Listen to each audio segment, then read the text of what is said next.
ஓனரே, அது என்னையா மாட்டுக்கு மட்டும் பொங்கல் கொண்டாடுறீங்க? ஏன் எங்களை பார்த்தா ஆளா தெரியலையா?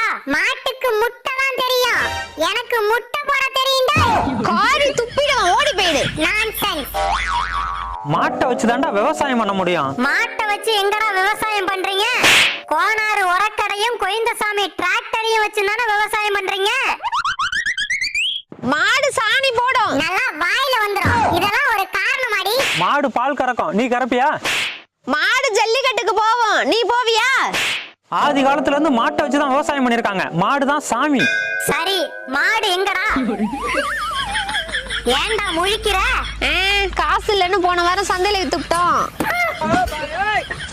டேய், ஆடு மாடு கோழி குதிரைன்னு தனித்தனியெல்லாம் பொங்கல் கொண்டாட முடியாது. எல்லாத்துக்கும் சேர்த்துதான் மாட்டு பொங்கல் கொண்டாடுறோம். ஏன்னா மாடுதான் விவசாயிகளோட முதுகெலும்பு. இப்ப புரியுதா? அப்படி புரியுற மாதிரி சொல்லுங்க.